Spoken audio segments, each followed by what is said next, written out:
da revista número 4, Batalha Espiritual. Hoje a lição número 2, Espíritos Malignos. E o versículo inicial é Efésios 6:12. Porque não temos que lutar contra a carne e o sangue, mas sim contra os principados, contra as potestades, contra os príncipes das trevas deste século, contra as hostes espirituais da maldade nos lugares celestiais. Efésios 6:12. Um versículo muito intenso, fala várias coisas relacionadas, com o assunto espíritos malignos. Dentro desse assunto, batalha espiritual, na outra vez a gente estudou sobre Satanás, agora os demônios, os espíritos malignos. Então, aqui até ele tem vários nomes para, vamos dizer assim, grupos de demônios, principados, potestades, príncipes das trevas desse século, hostes espirituais da maldade. Então dá para ver que o negócio não é simples, mas existem, vamos dizer assim, divisões ou exércitos, ou enfim, graus, como é que a gente queira chamar os níveis diferentes que os demônios têm entre si, dentro do reino deles. Então, príncipes das trevas, é um dos nomes que foi dado para eles. E esses príncipes das trevas, além de todos esses nomes aqui que foram dados, tem mais vários nomes que são dados na Bíblia, como, por exemplo, espíritos imundos, espíritos maus, demônios, anjos do diabo, anjos caídos. Então, para todos esses nomes tem ali os versículos que eu vou citando. E então, quando a gente pensa, então os demônios são anjos caídos, para tentar, assim, comprovar isso, ou tentar argumentar a favor dessa ideia, de que os demônios são anjos caídos, pega o Hebreus 1:14, que fala que os anjos são os espíritos que nos servem. Então, se existem espíritos que espíritos que querem nos fazer mal, então são os outros anjos, os anjos que não são de Deus. Que o Apocalipse fala sobre, que nós estudamos na outra vez, que Satanás, quer dizer que Lúcifer, quando fez a revolta e se tornou em Satanás, arrastou atrás de si 1/3 dos anjos. Então, por isso fala, anjos caídos, anjos rebelados, anjos que pecaram. Esses são os espíritos que não ministram a nosso favor, que não nos servem, mas que tentam fazer da nossa vida difícil, tornar a nossa vida complicada e difícil. Então, os anjos de Deus, eles têm as suas hierarquias. A gente estudou na outra vez. Principados, potestades. Os anjos têm suas hierarquias. Efésios 3:10. E assim também os demônios têm as hierarquias, que a gente acabou de ler aqui em Efésios 6:12. Principados, potestades, príncipes das trevas, hostes, ou seja, tropas espirituais da maldade.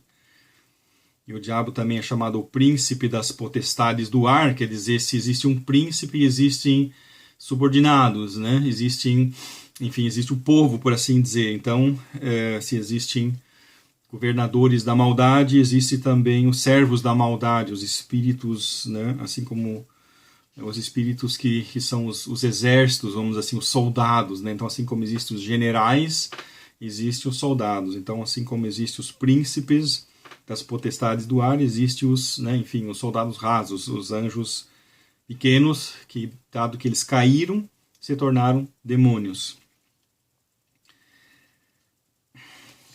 Na outra vez a gente tinha já falado sobre a questão de pessoa, que Satanás é uma pessoa, um ser pessoal. Claro que ele não é um ser humano, um ser humano, mas ele é um ser pessoal, ele não tem corpo, vamos dizer assim, um corpo carnal. Ele tem um tipo de corpo, que os anjos eles têm um tipo de corpo, que eu não sei como é que é, um corpo celestial, que eles também às vezes se materializam e tal, então não sei como é que vem o corpo deles, mas eles têm um corpo. mas não um corpo assim igual o nosso. Mas eles são pessoas, quer dizer, seres pessoais, ou seja, eles pensam, eles planejam, eles executam, eles imaginam e assim por diante. As características de seres pessoais. Então, os demônios, como é que a gente sabe que os demônios são seres pessoais? Basta a gente olhar aqui, né, Marcos 1,34, Marcos 5,12 e outros, onde que Jesus, em parte, conversa com os demônios. Né? Então, não dá para conversar com uma nuvem, não dá para conversar com uma árvore, não dá para conversar com uma pedra, né? Isso dá para conversar com um ser pessoal. Então, Jesus trocou aí algumas palavras com os demônios. Então, eles são seres pessoais. E assim como Satanás quer destruir as pessoas, os demônios, né, são parte do trabalho de Satanás. Quer dizer, assim como Satanás odeia os seres humanos, os anjos também odeiam os seres humanos e querem fazer o mal, querem tornar a vida dos seres humanos difícil. Então, o poder dos espíritos malignos, até que ponto os demônios têm poder? Eles também atuam bastante, né, no ocultismo, por exemplo. Ocultismo, quer dizer, tem a ver com o quê? Com bruxaria, com macumba, com satanismo, essas coisas. Então ali os demônios eles trabalham bastante e eles fazem o que nas pessoas? Eles fazem a decadência dos valores morais, a violência, a crueldade e assim por diante. São tudo métodos que eles usam para destruir as pessoas. Quer dizer, quando eles incentivam uma pessoa a se tornar violenta, né, eles estão querendo o quê? Estão querendo gerar a morte ou gerar destruição física. Eles querem gerar que aquela pessoa bata em alguém ou prejudique alguém, cause dores em alguém. Né? Então eles usam as pessoas para fazer mal para as pessoas. A mesma coisa que a decadência moral, é a mesma coisa. Quer dizer, as pessoas que andam aí de modo indecente, que andam aí se prostituindo, adulterando, eles também estão se destruindo. Aqui eu poderia argumentar que uma série de consequências que a decadência moral tem no sentido de destruir a vida de uma pessoa, quer dizer, destrói a família, se a pessoa é casada e comete adultério, destrói, né, a família, pode destruir a família, não quer dizer que sempre, que todas as vezes vai acontecer, mas né, o diabo tenta, ele está tentando, então não quer dizer que toda vez que uma pessoa tem raiva vai matar alguém, não quer dizer, mas o diabo está tentando. É a mesma coisa, se uma pessoa é casada, ele tenta que a pessoa cometa adultério, para destruir a família. Ou se a pessoa não é casada, que cometa, né, que se prostitua, que cometa impurezas, ou seja, cometa lá relacionamentos sexuais fora do casamento, para ter a impureza. E com isso está se prejudicando de várias maneiras. Né? Aqui a gente podia entrar em detalhes sobre questão de um monte de coisas, de usar a outra pessoa como um objeto, por exemplo. O diabo ele gosta muito disso, que os seres humanos se tratem como coisas, como objetos, que vejam nas outras pessoas coisas que se possa utilizar. Né? E assim, por isso que a prostituição é muito problemática, porque né, seja aí uma prostituta, digamos, vamos levar para um caso extremo, uma prostituta, ela se faz de si mesma um objeto de prazer, ela vende a sua alma para que os homens usem o corpo delas como se fosse de plástico, por assim dizer, que fosse uma coisa, que pode fazer o que quiser com aquilo. A troco de dinheiro. Né? E claro, quando aqui pessoas se prostituem, agora não por dinheiro ou assim, eles também estão fazendo isso, estão usando o corpo da outra pessoa para satisfazer uma necessidade, um desejo, não por interesse, não por amor àquela pessoa, para elevar aquela pessoa, para mostrar o quanto a gente respeita e ama aquela pessoa, mas é um modo de usar aquela pessoa. Então, quando duas pessoas estão ali cometendo relações sexuais ilícitas, eles estão utilizando, cada um está utilizando o outro para o seu próprio fim e fazendo dele uma coisa. E isso é o que o diabo gosta, que as pessoas se percam a sua identidade humana, percam a sua humanidade. É um exemplo, né? Por que os demônios eles gostam tanto que as pessoas decaiam moralmente? Deixa eu ver outra coisa que ele faz. Crueldade, por exemplo, né? de maltratar outras pessoas ou animais, que isso suja muito a alma de uma pessoa quando ela maltrata, seja maltratar um animal ou maltratar uma outra pessoa, isso suja a própria alma da pessoa que faz isso. Os demônios mudam o comportamento das pessoas, como por exemplo andar seminu, sem teto, idolatrando mortos, Lucas 8, 26 e seguinte. Então, ali a gente vê aquele possesso, né, quer dizer, um caso extremo, uma possessão demoníaca é um caso extremo, onde o demônio ele faz tudo o que ele quiser com aquela pessoa. Então ali a gente vê o que os demônios realmente querem fazer, qual é o objetivo final deles, que era isso aqui, que ele andava lá seminu. Por quê? Porque isso de novo desumaniza a pessoa, porque isso desonra. Andar seminu é uma desonra. E então uma pessoa se vestir bem significa honra. Uma pessoa andar seminu é desonra. E o diabo colocou tanta besteira na cabeça das pessoas que hoje muitas pessoas acham bonito andar seminu. Né? Porque as pessoas já estão tão depravadas na cabeça delas que já perderam essa noção de honra e desonra. Já não sabe mais o que significa ser uma pessoa de respeito, respeitar seu próprio corpo, valorizar seu próprio corpo. Aqui, sem teto, né, morando ali em cavernas e coisas assim, né? Até vi esses dias ali uma reportagem do YouTube de algumas pessoas que estão lá morando numa caverna, decidiram, tipo uns hippies, assim, né? Os hippies são também um exemplo de pessoas assim, meio que por assim dizer, se jogam fora, que são contra tudo e contra todos, acham que estão certos e acham que lá ficar tomando drogas, que isso é um melhor meio de vida, que as pessoas que trabalham e são honestas são tudo pessoas idiotas e por aí afora, né? Então a gente vê como que o diabo inverte a cabeça das pessoas, consegue penetrar na cabeça das pessoas e inverter. Claro, drogas é um canal que o diabo usa para entrar na cabeça das pessoas. Idolatrando mortos, quer dizer, lá no cemitério. O que ele fazia lá no meio do cemitério? Em contato com corpos humanos, o que é uma coisa normalmente nojenta, né? A gente sente nojo de estar perto de um defunto, né?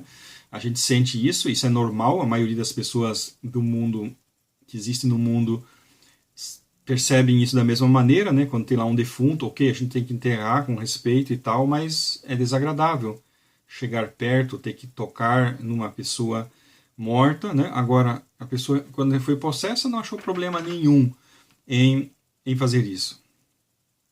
Aí como a gente vê como o diabo, né, ele usa as pessoas para humilhar as pessoas, fazer coisas que as pessoas normalmente não fariam, as pessoas em seu bom senso saudável não fariam, mas quando elas são influenciadas por demônios, elas fazem coisas e acham normal, coisas nojentas e acham normal.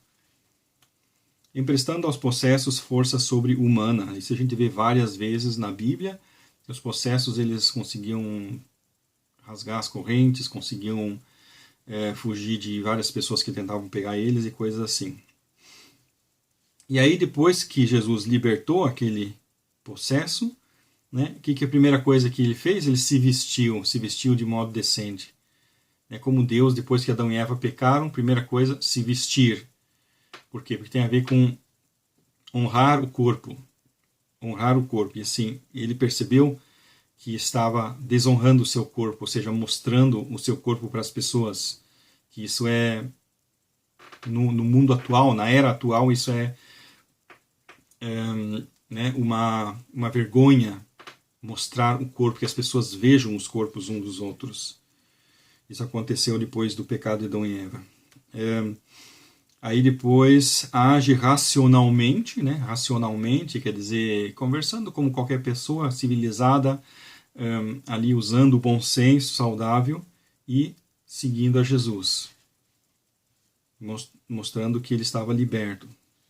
Demônios podem provocar doenças.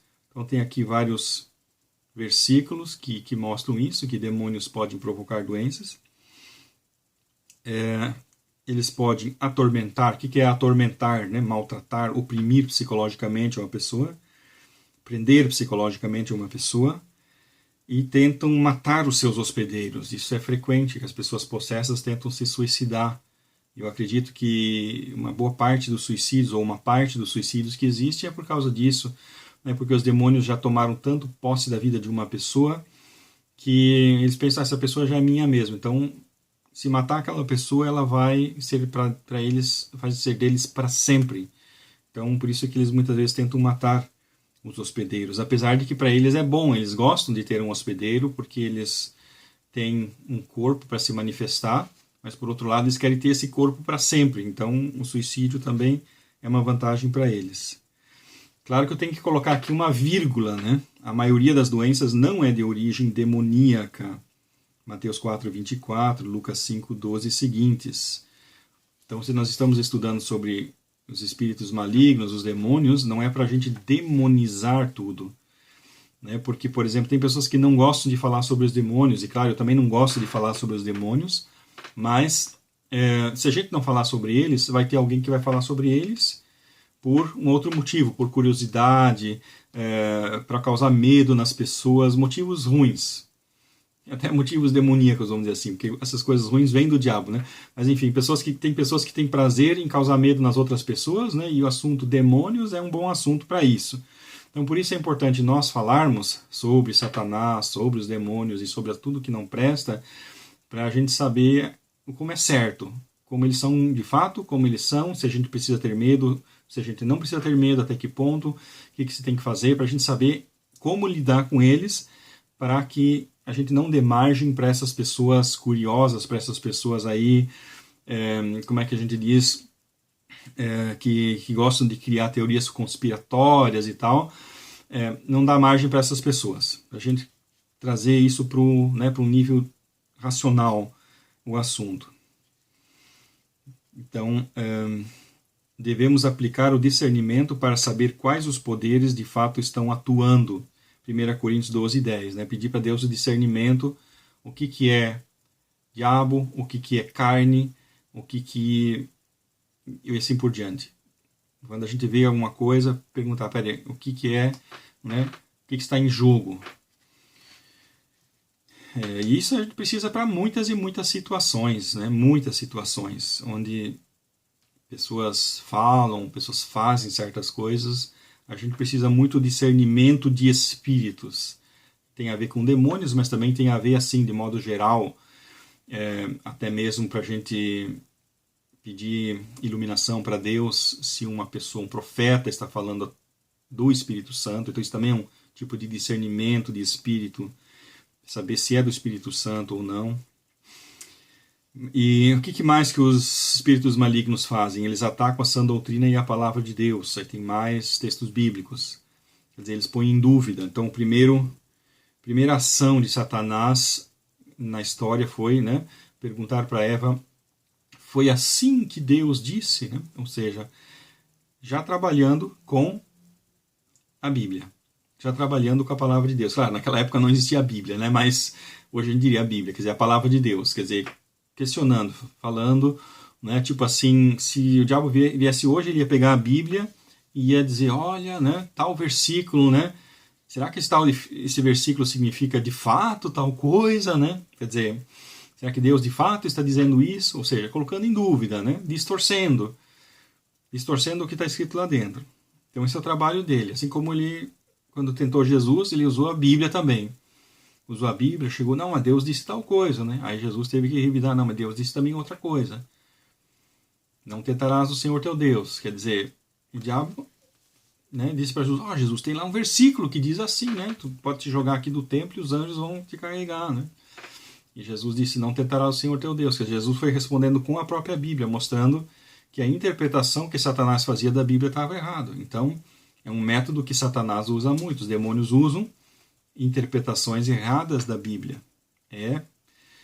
Ele não brinca em serviço. Os demônios estão querendo destruir a gente e usam todos os meios. Como eu costumo dizer, eles tentam derrubar a gente.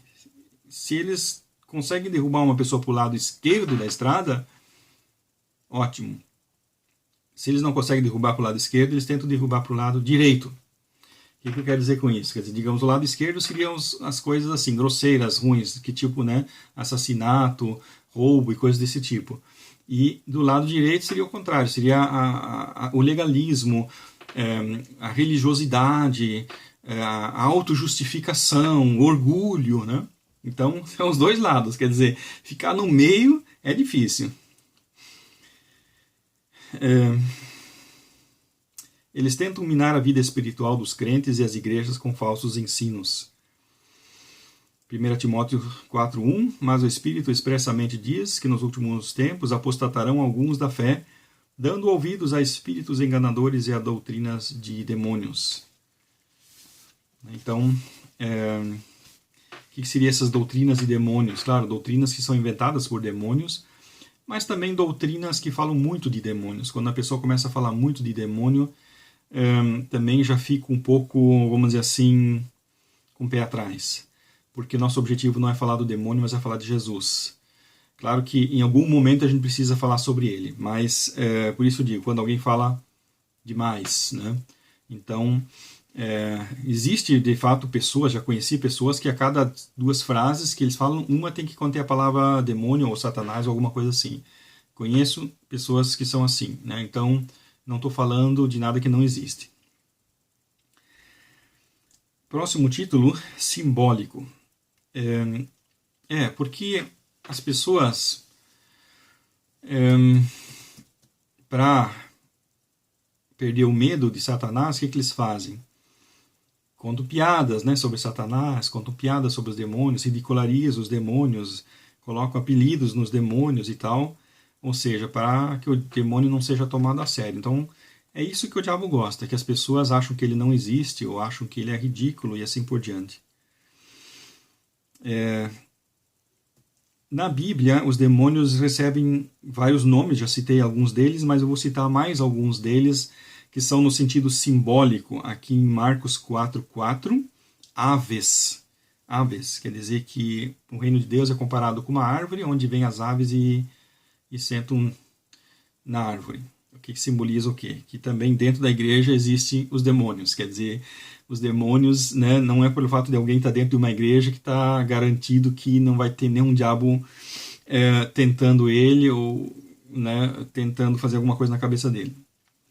O outro animal, cobras e escorpiões. Cobras e escorpiões né, são astutos, perigosos, causam dores. Então, mais um símbolo que nos ajuda a entender o que os demônios fazem. Aqui uma outra palavra, o forte. Marcos 3:27, quer dizer que Satanás, ou enfim, os demônios, eles dominam as pessoas, às vezes, e então, às vezes, em primeiro lugar, a gente tem que libertar a pessoa de uma força demoníaca antes dela poder se converter de verdade. Às vezes, né? Então, isso não é a maioria das vezes, mas às vezes. Depois a gente vai discutir sobre isso, sobre libertação, sobre como é que funciona a questão de exorcismo, qual a minha experiência nessa área, que eu creio que eu aprendi no correr dos anos nessa área. Aí vem uma pergunta, por que Deus permite, né, Satanás e os demônios de agir? Então, eu entendo que o motivo principal é que pela ação dos demônios, o coração das pessoas se revela. Que os demônios convidam as pessoas a fazer alguma coisa, ou dão ideias para as pessoas, sugerem lá no ouvido das pessoas, faça isso, faça aquilo, né? E se as pessoas fazem isso, seguem esse conselho, eles seguem por quê? Porque aquilo aquela ideia harmonizou com o coração daquelas pessoas. Falou algo que elas queriam ouvir. Então, quando as pessoas fazem o que o diabo sugere elas fazer, não é a culpa do diabo, elas não estão fazendo aquilo porque o diabo obrigou elas a fazer aquilo, mas porque elas queriam fazer aquilo e o diabo sugeriu e aí aquilo fechou, aquilo bateu né, teve um eco lá dentro da pessoa. Então isso revela quem a pessoa é. Então os demônios, a ação dos demônios ajuda a trazer à tona quem as pessoas verdadeiramente são. Por exemplo, a história de Jó, né? Que o diabo disse, olha, Deus, Jó, ele na verdade é uma má pessoa. Jó, ele é um incrédulo. Ele faz de conta que é cristão. Porque, né, porque ele é rico, ele tem tudo, né? Então, para ele ser cristão é fácil, né? Aí, depois que Deus permitiu ele tocar na vida de Jó, nas coisas de Jó, na saúde de Jó, e Jó não caiu da fé, né? Aí ficou comprovado quem Jó de fato era. Então, esse é um outro exemplo contrário de como a ação do diabo ajuda a mostrar quem as pessoas são. Isso é importante porque a Bíblia fala várias vezes de que cada pessoa será julgada, cada um de nós será julgado pelos atos que tiver feito pelo meio do corpo. Ninguém vai ser condenado por nada, se não fizer nada. Então, por isso, sempre é importante as pessoas fazerem, enfim, coisas boas ou coisas ruins, conforme o seu coração. Os bons vão fazer coisas boas, os maus vão fazer coisas más, para, no final, serem julgados. O relacionamento dos demônios com Deus, né? Isso é uma ideia bem importante. E esse versículo de Tiago, ele é um versículo irônico. Se alguém acha que a Bíblia não usa ironia, então tem que ler esse versículo, que diz aqui, Tiago 2,19. Tu crês que há um só Deus? Fazes bem, também os demônios o creem e estremecem. Um versículo muito forte, que fala sobre o quê? Sobre fé. Tem muita gente que fala, eu creio que Deus existe, né? E Tiago fala aqui, tu crês que há um só Deus, né? Fazes bem, já está igualzinho aos demônios, né? Quer dizer, né? Também os demônios creem e estremecem, né? Quer dizer, o quê? Que os demônios têm mais fé do que muita gente por aí. O que não significa que eles são salvos. Então, ter fé não garante a salvação, mas sim ter a fé certa. Isso que Tiago está querendo dizer aqui. Não basta ter fé, tem que ter a fé certa. Então, os demônios, eles creem em Deus, claro, porque eles sabem que Deus existe. Eles, né, são inimigos de Deus. Quer dizer, eles não poderiam ser inimigos de alguém se eles nem acreditam que esse alguém existe, né? Então, ok, é lógico, né? Tá, o próximo título, Espiritismo. Espiritismo é proibido por Deus. Então, o que seria o Espiritismo? Uma variante do ocultismo. A gente já viu, nós vamos ver também mais para o final dessa revista sobre o ocultismo e tal. Mas o que é o Espiritismo? O Espiritismo é, né, ter contato com espíritos, mas muitos falam com mortos. Mas esses mortos nada mais são do que demônios que se apresentam como pessoas mortas. Uma busca de verdade, ou busca de paz, ou enfim, alguma coisa. Busca de contato com um ente querido que faleceu, ou alguma coisa assim. Levítico 20, versículo 27. Quando, pois, algum homem ou mulher em si tiver um espírito de necromancia ou espírito de adivinhação, certamente morrerá, serão apedrejados, o seu sangue será sobre eles. Levítico 20, 27. Era um crime naquela época, isso, a pessoa praticar necromancia ou adivinhação. Era o espiritismo. Necromancia, né, tem a ver com isso. Morte, né? A palavra vem do grego, significa isso, se comunicar com os mortos.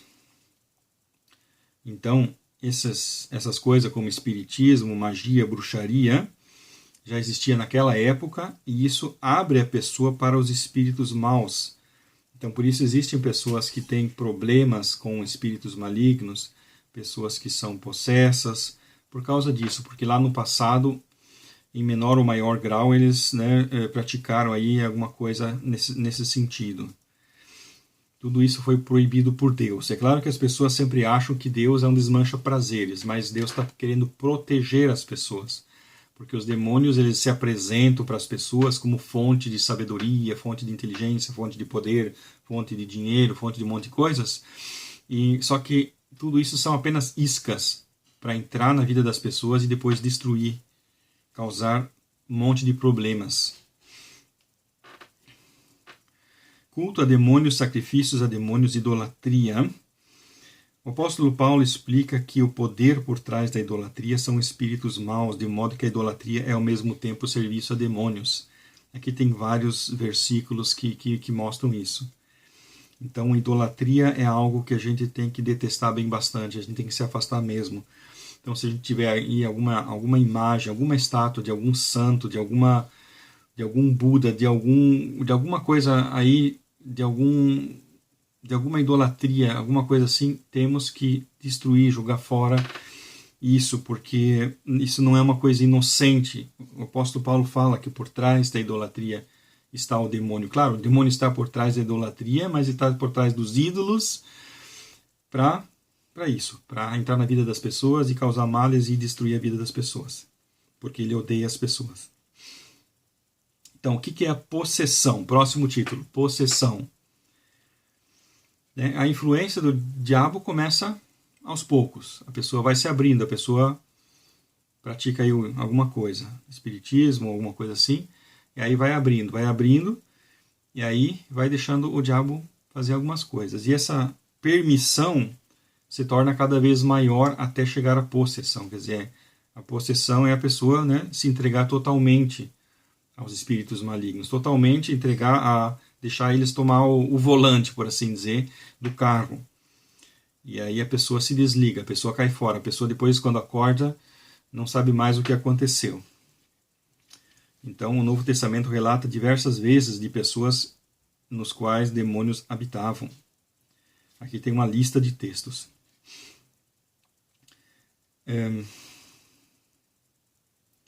Uma pessoa pode, em casos extremos, ser possuída por dezenas de milhares de demônios.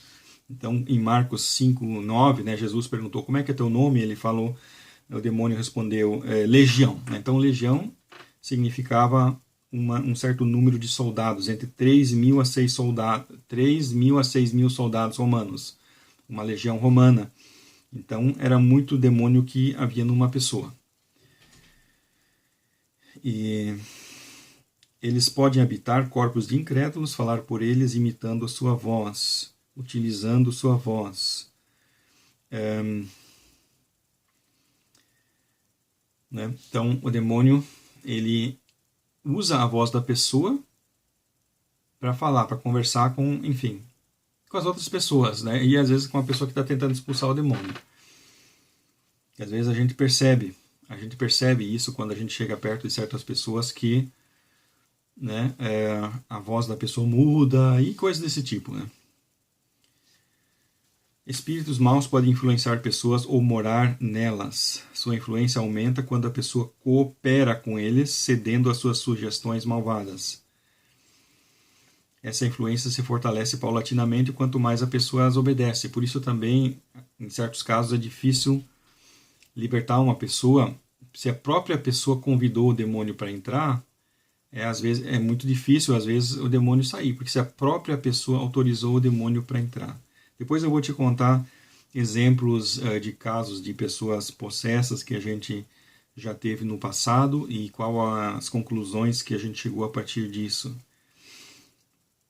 Né? A vitória sobre Satanás e seus demônios inicia no momento em que o contrato de parceria é rasgado, entre aspas, né? Contrato de parceria rasgado, pela conversão e obediência a Deus. Né? Então, teve lá uma mãe de santo que entrou numa igreja evangélica, se converteu, e nunca mais nenhum demônio tocou nela. Chegou perto dela, né? E esse testemunho ela contou. Por quê? Porque ela se converteu totalmente a Jesus, Jesus entrou no coração dela e daí foi liberta. Aqui um subtítulo bem importante, não eram doenças. O fato de que se tratavam de espíritos maus que estavam nas pessoas e que não se tratava de doenças se evidencia pelas seguintes provas. Né? Por que eu estou tentando provar que uma possessão demoníaca não é uma doença? Né? Porque tem pessoas que dizem, não, mas naquela época, 2000 anos atrás, as pessoas não tinham conhecimento, não tinham cultura, então elas chamavam as doenças de demônios. Mas elas não sabiam que era uma doença, elas eram de povos retrógrados, eles eram ignorantes e tal, e eles faziam confusão e coisa desse tipo. Mas não, a Bíblia ela não faz confusão também nessa área. porque o Novo Testamento diferencia entre doença e possessão. Então Jesus chegava numa pessoa que tinha uma doença, digamos, um cego. Então ele, vou curar esse cego, ele tem a doença da cegueira, então vou curar. Aí tinha um outro que o demônio impedia ele de falar. Então Jesus, tem um demônio que está impedindo essa pessoa de falar, então eu vou expulsar o demônio. Aí tinha um outro que era mudo, mas porque tinha doença, né, da mudez. E assim por diante. Então a Bíblia sempre distingue isso. Jesus não chamava todas as pessoas de possessa. Jesus não via lá uma pessoa, um cego, e todos os cegos que ele via chamava ele cada vez de possesso. Não, ele sempre diferenciava o que era doença e o que era possessão. O segundo ponto que faz a gente perceber que os casos que a Bíblia chama de possessão, de fato eram possessão, porque os demônios falavam de dentro das pessoas e conversavam com o exorcista de modo independente. Então Jesus se dirigia a uma pessoa possessa e o demônio falava daquela pessoa. Então não era a pessoa que estava falando, mas eram os demônios. E isso se pode saber pelo assunto, pelo que eles falavam. Jesus perguntava, qual é teu nome? Né? Então a pessoa não respondia, meu nome é Jacó, ou sei lá o quê, mas respondia, né, como é que a gente viu antes ali, legião, ou alguma coisa assim. Né? Quer dizer, dava para ver que era de fato, não era a pessoa que estava respondendo. E o terceiro ponto, Jesus dirigia a palavra diretamente aos espíritos malignos e não às pessoas possessas. Então, quando Jesus ia expulsar um demônio, ele não chamava fulano de tal, né? Não, ele não se dirigia àquela pessoa, mas ele falava aos demônios. Demônios, saiam dessa pessoa. Então, dava para ver que Jesus diferenciava. Ele via, não, aqui tem uma pessoa que está cheia de demônios, então vamos expulsar esses demônios. Ele dirigia a palavra aos demônios. Então são 3 argumentos para demonstrar isso, que já o Novo Testamento faz a distinção bem clara, o que é doença e o que é possessão demoníaca. Já naquela época as pessoas sabiam a diferença entre uma coisa e outra. Então também, né, nada mais justo do que nós também fazermos essa distinção, da gente não chamar de demônio o que é doença, né, e também vice-versa, lógico. Tá, já estamos terminando. Discípulos de Cristo e espíritos maus. Sim, os demônios tentam influenciar a gente, por isso é bem importante a gente estar cheio de Jesus, para não deixar os demônios entrar na gente, ou influenciar a gente. E a gente tem que lutar constantemente contra esses poderes malignos. Esse era o resumo daquele versículo, Efésios 6:12. O objetivo de Efésios 6:12 não era falar que existem os principados, potestades, príncipes das trevas e tal, né? Não era esse o objetivo principal, isso foi mais uma coisa que a gente aprende assim, vem junto, né? Mas o assunto principal aqui é, não temos que lutar contra a carne e o sangue, mas sim contra essas forças malignas. Quer dizer, nós não estamos lutando contra as pessoas, mas sim contra o que está atrás das pessoas, contra o que influencia as pessoas. É isso que nós temos que identificar, quais as forças espirituais que estão por trás daquilo que nos ataca, daquilo que as pessoas fazem e assim por diante. E por isso, né, como é que a gente vai lutar contra eles? Sim, pela oração, pelo discernimento de espíritos, ou até em casos específicos, através da expulsão de demônios, mas também pela verdade, né? Tem lá um versículo que diz, conhecereis a verdade vos libertará. Então, tem muitos métodos que a gente vai aprender de como manter os demônios longe da vida da gente. Uma palavra que eu tenho que falar aqui ainda no final, deficiências na área do caráter de crentes não se devem a demônios, mas à carnalidade e à falta de obediência ao Espírito Santo. Porque sempre aparecem pessoas, né, que têm lá suas falhas de caráter, pessoas de mau caráter, pessoas fazendo coisas erradas, e aí falam, foi o demônio, foi o diabo que me obrigou a fazer isso, né? Então, não é assim. Deficiências de caráter não se devem a demônios, mas à carnalidade, quer dizer, é a própria pessoa, como eu te falei. O demônio, ele sugere coisas para as pessoas, mas quem faz é a própria pessoa. Quem recebe essa ideia e diz, eu vou fazer isso, é a própria pessoa. Até porque o que o diabo quer, uma das coisas que o diabo quer é que as pessoas sejam condenadas ao inferno. Condenadas. Para ser condenado, a pessoa precisa ter culpa. E para ter culpa, a pessoa precisa fazer algo intencionalmente. Então, se o diabo, digamos, pegasse na mão da gente, né, digamos assim, eu estou lá num lugar e vejo um dinheiro ali que não me pertence. Aí o diabo vem e pega na minha mão, por cima da minha mão, põe a minha mão lá e fecha meus dedos e põe minha mão dentro do bolso. Né? Então não fui eu que fiz, mas foi o diabo que fez. Então, esse ato, ele não teria valor moral. Ou seja, ele não seria errado, não seria um crime. Por quê? Porque não foi a pessoa que fez, foi alguém outro. Né? Digamos, né, mais uma situação imaginária. Né? Digamos lá que que dá lá um cego andando na rua e eu vou lá e roubo 50 euros de uma outra pessoa e ponho no bolso do cego. Né? Quer dizer, ele não tem culpa, ele não viu, ele não sabe o que aconteceu. Não sabe o que aconteceu.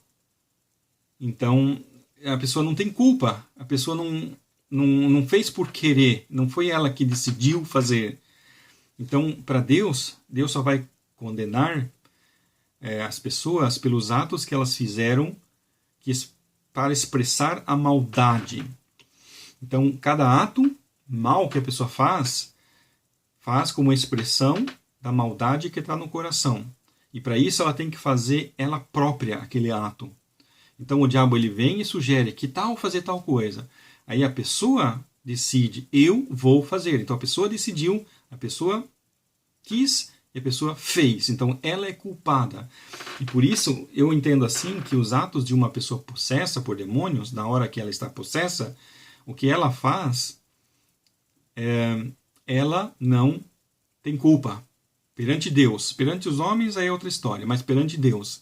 O que uma pessoa faz, se um possesso, né, na hora que ele está possesso, o demônio usa o corpo da pessoa para fazer qualquer coisa errada, matar alguém, ou ferir alguém, ou alguma coisa assim, aquela pessoa possessa não tem culpa perante Deus por aquele ato, porque ela tem culpa porque deixou o demônio entrar nela, mas não tem culpa por aquele ato. Né?